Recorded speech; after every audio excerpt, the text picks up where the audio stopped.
bencana.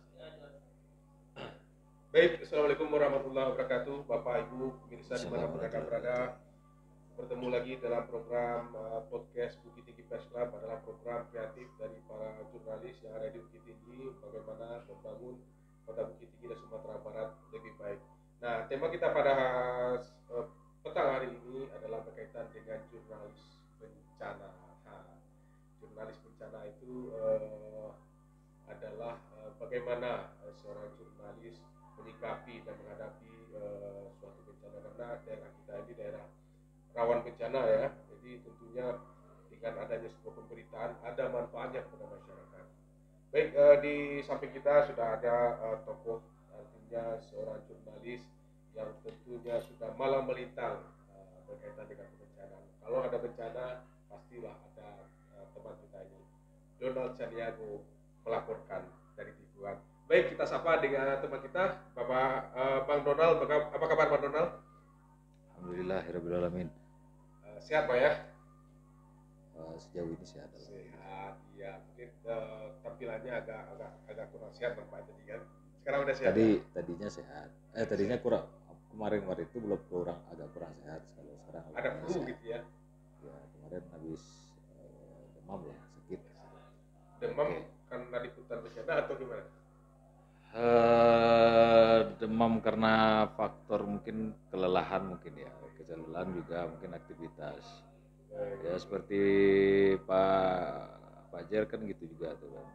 Kadang cuaca sekarang kan tidak baik-baik saja, apalagi ada ber ini kan, bulan September musim hujan ya.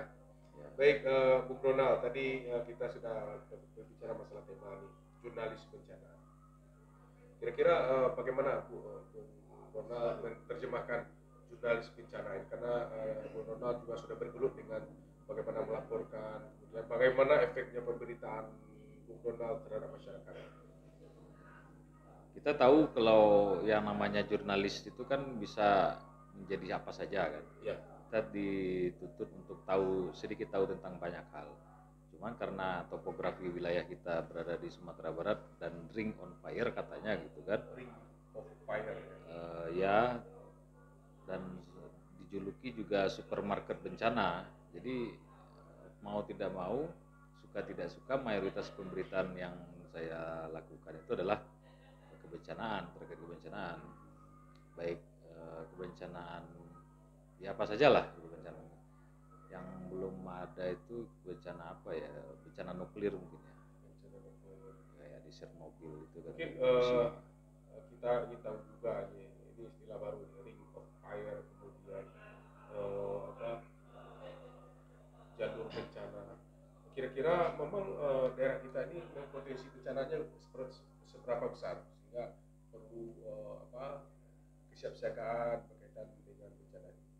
Ya kalau kita di Sumatera Barat sendiri, memang bisa dibilang dalam satu minggu aja lah minimal ada terjadi satu bencana, apakah itu banjir, longsor kah, atau banjir bandang, ataupun bencana gunung meletus atau apapun lah terjadi. Jadi Sumatera Barat ini juga dijuluki oleh supermarket bencana. Bagaimanapun ya kita harus meningkatkan kesiapsiagaannya itu kan. Nah, peran kita sebagai jurnalis itu salah satunya berperan andil di situ gitu. Bukan hanya kalau kita jurnalis mungkin dijuluki jurnalis bencana, bukan hanya berita kita tentang kebencanaan aja, tidak. Tapi bagaimana kita meningkatkan atau melakukan upaya-upaya agar masyarakat itu mendapat informasi yang benar gitu.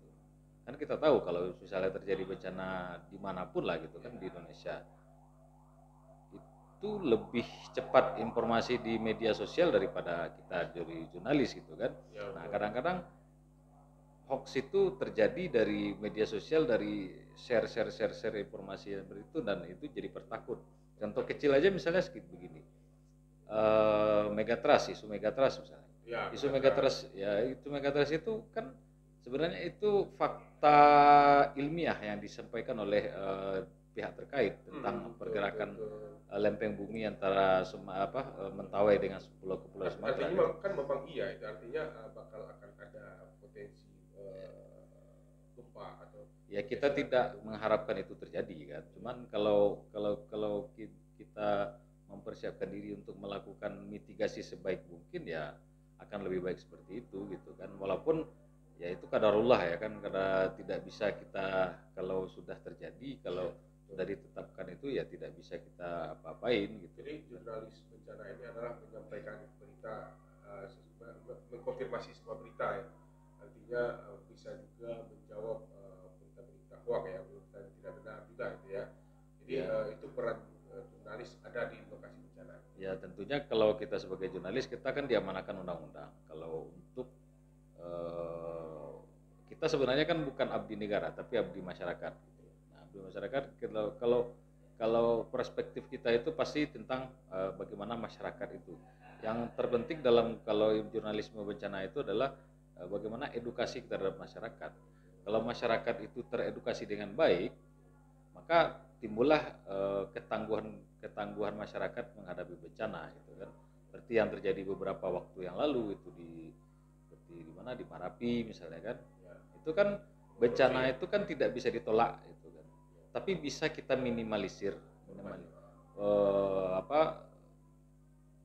efeknya atau dampaknya, kerugiannya atau nyawanya mungkin kan, kalau dari awal sudah dimitigasi dengan baik gitu kan, meskipun kadang-kadang meleset gitu kan. Tapi ya itu tadi, kita sebagai jurnalis juga selain memberitakan suatu peristiwa juga membentuk sebuah edukasi di tengah-tengah masyarakat.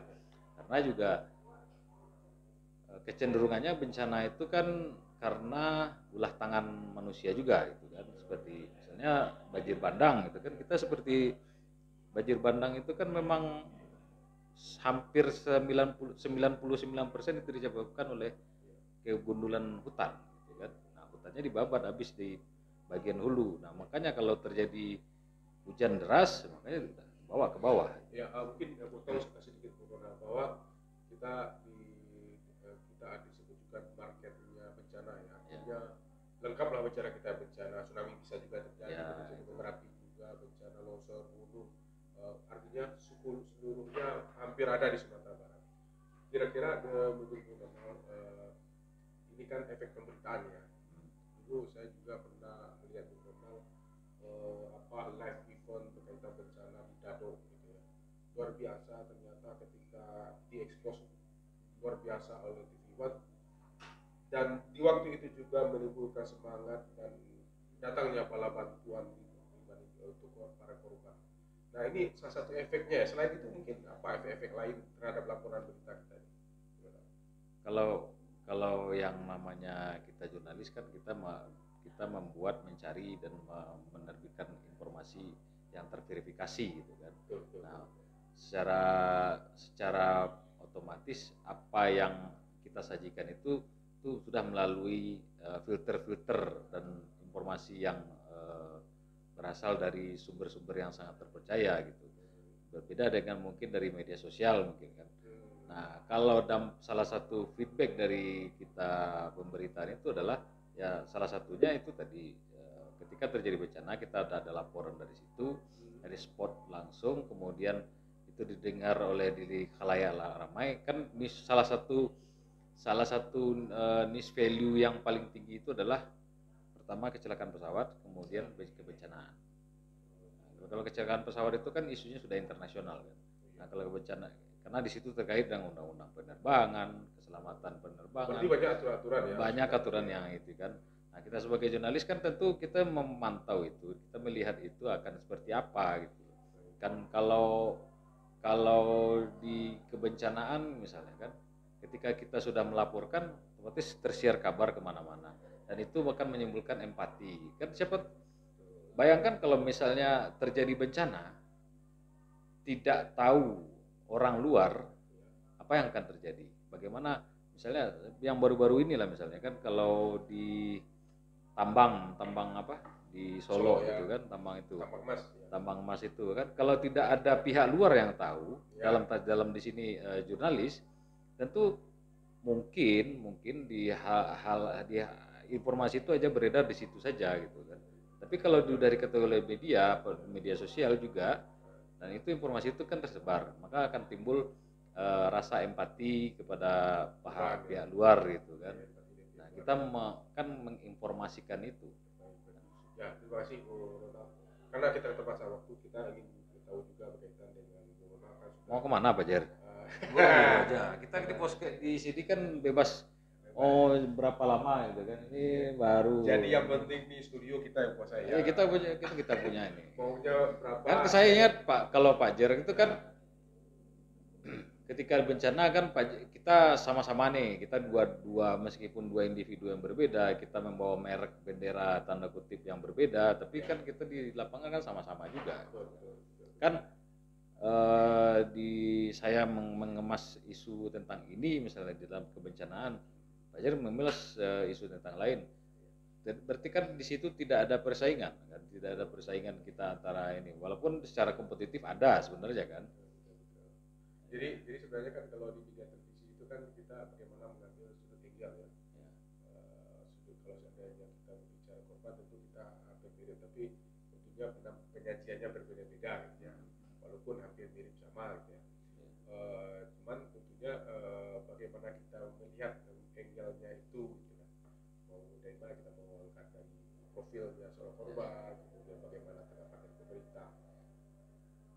Jadi Bu Ronald, karena kita terbatas waktu, sedikit aja statement closing. Bu Ronald, ada nggak kisah-kisah, cita-cita sedikit pengalaman tentang perencanaan sehingga bisa menjadi bisa kita bagi kepada penonton? Bagi saya sih apa ya, peliputan bencana itu sama dengan kita, kalau kata Ustadz itu wisata hati misalnya. Kalau kita rajin melihat penderitaan orang-orang yang bagian orang yang sedang ditimpa musibah, maka perasaan kita itu akan lebih halus, lebih baik gitu kan. Bandingkan kalau kita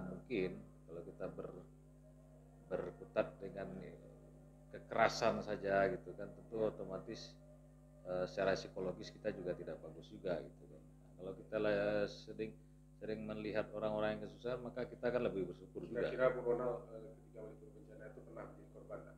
Karena kita juga menjadi korban juga dalam peliputan. Ya, kadang-kadang juga nyaris ada ya. Tapi kita hati-hati ya. Ya, tentu sebelum datang ke lokasi itu kan kita sudah berpikirkan dulu apa yang harus kita lakukan. Safe house kita kemana? Evakuasi.